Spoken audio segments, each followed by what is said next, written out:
নমস্কার বন্ধুরা, কেমন আছেন সবাই? আশা করি ভালো আছেন। আমিও খুব ভালো আছি। চলে এলাম আবার একটা নতুন ভিডিও নিয়ে। তো দেখতেই পেলেন বন্ধুরা, আমার ছেলে কীরকম সবাইকে হ্যালো বলল। ওর হ্যালো বলাটা আমার ভীষণ ভালো লেগেছে, যে হ্যালো গাইস এই বলাটা আমার খুব সুন্দর লেগেছে। তো ভাবলাম যে এই ভিডিওটা তোমাদের সাথে শেয়ার করি। তো কাল বিকেলেও একটু সাজুগুজু করেছিল আর কি, মেয়ে সেজেছিল, শাড়ি পরেছিল। তো সেই ভিডিওটা আমি করে রেখেছিলাম, ভাবলাম তোমাদের সাথে শেয়ার করি। আর এই যে সকাল বিছানার অবস্থাটা যা হয়েছিল, বাসি বিছানাটা একটু ঝেড়ে নিচ্ছি। তো বাসি বিছানা ঝাড়তে ঝাড়তে আমার একটা কথা মাথায় এলো আর কি, যে মেয়েদের বিয়ের আগে দেখি কোনো কিছুই বাসি হয় না, সব কিছুই ঠিকঠাক থাকে। আর মেয়েদের বিয়ের পর সব কিছুই বাসি হয়ে যায়। বাসি বিছানা, বাসি কাপড়, এই নিয়মগুলো কেন, কী জন্য মানুষ তৈরি করেছে আমি আজও বুঝতে পারি না। তো যাই হোক, বিবাহিত মেয়েদের যেটা নিয়ম সেটা তো পালন করতেই হবে। আর এই নিয়মগুলো দেখি গ্রামের দিকে খুবই চালু আছে।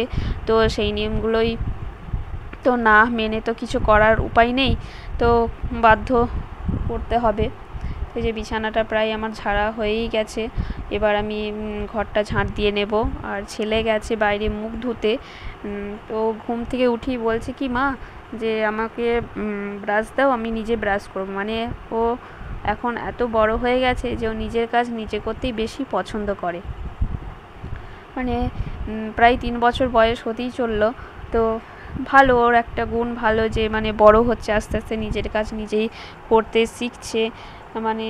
খেতেও নিজে হাতেই চাই আর কি, কিন্তু আমিই দিই না আর কি। অনেকক্ষণ টাইম লাগাবে তো ওর পেছনে কে বসে থাকবে। তো এই যে আমি ঝাঁটটা দিয়ে নিচ্ছিলাম। এরপর তো ছেলেকে আমার গ্যাস দিতে হবে, এটি আমার হচ্ছে নিত্যদিনের কাজ, ছেলেকে গ্যাস দেওয়াটা। গ্যাস ওকে দিতেই হবে, ওর তো ঠান্ডার ধাত এমনি। আর ডাক্তার বলেছে যে এখন ওকে প্রত্যেক দিনই গ্যাস দিতে হবে। আর এখন সিজন চেঞ্জ হয়েছে আর ঠান্ডাও লেগেছে খুব। এই কিছুদিন আগে খুব বাড়াবাড়ি হয়েছিল, তো মেশিনের গ্যাস দিতে হয়েছিল। এখন এই পাম্প গ্যাসটা দেওয়া হচ্ছে। তো এই যে আমার ঝাঁট দেওয়া হয়েও গেছে, এবার ছেলেকে আমি গ্যাস দেব। তো গ্যাস দিতে প্রায় 1 মিনিট সময় লাগে।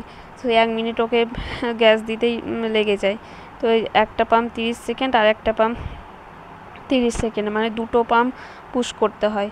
তো এই যে গ্যাস দিতে দিতে ওর অনেক রকম কোনো দিন আবদার করে যে মা আজকে একটা কবিতা বলো কি একটা গান শোনাও, এরকম করে। তো ভুলিয়ে ভালিয়ে রাখতে হয় যাতে মাস্কটা ঠিকঠাক মুখের মধ্যে রাখে, মুখটা না সরিয়ে নেয়। সরিয়ে নিলেই তো গ্যাসটা আর গেল না, পুরোপুরি নষ্ট হয়ে গেল। তো যাতে সব না করে, ওই জন্য ওকে একটু ভুলিয়ে ভুলিয়ে গ্যাসটা দেওয়ার চেষ্টা করি। প্রত্যেক দিনই এটা করতে হয় আমার, নতুন কিছু নয়। সকাল থেকে দুপুর পর্যন্ত ছেলের পেছনেই আমার কাজের মধ্যে দিয়ে সময়টা কীভাবে যে কেটে যায় আমি বুঝতে পারি না। তো এই যে গ্যাস দিয়ে দেবো। এবার হচ্ছে ওর জন্য একটু সকালে ব্রেকফাস্টকে একটু সুজি করে দিয়েছি, গাজর সুজি। মুড়ি খেতে চায় না আর কি। তো একটু ভালো মন্দ না কিছু বানিয়ে দিলে খায় না পেট ভরে। মুড়ি দিলেও খায়, অল্প স্বল্প খায়, সেটাতেও হয়তো ওর পেট ভরে না ঠিকঠাক। আর এই যে একটু মায়ের আদর খাচ্ছে, এত দুষ্টু হয়েছে। কখনো এই যে আমার মাথায় ক্লিপ লাগিয়ে দিচ্ছে, এত বোকাচোরা। এই যে সুজি হয়েও গেছে আর আমি যে খাওয়াচ্ছি ওকে। তো খাওয়ানোর ওর কোনো জ্বালা নেই, বললাম না যে ভালো মন্দ বানিয়ে দিলে ঠিক ও খেয়ে নেবে। আর ওর যেটা মুখে রয়েছে সেই রকম খাবার যদি ওকে বানিয়ে দেওয়া হয় তো খেয়ে নেয়, আর নাহলে অন্য কিছু খেতে চায় না। তখন পেছনে পেছনে দৌড়াতে হয়, বকাঝকা করতে হয়। কিন্তু বাচ্চা ছেলেকে তো অত বকাঝকা করলে হয় না। কিন্তু কী করবো, এক এক সময় এমন রাগ হয়, তখন বকাঝকা না করে পারা যায় না। কি বলবো। এই যে খাওয়াচ্ছিলাম, খাওয়াতে খাওয়াতে এবার এরপরকে স্নান করাবো। স্নান করিয়ে দুপুরে খাওয়া দাওয়া আছে। তো এই ফাঁকে আমি নিজে খাওয়া দাওয়া করে নেব।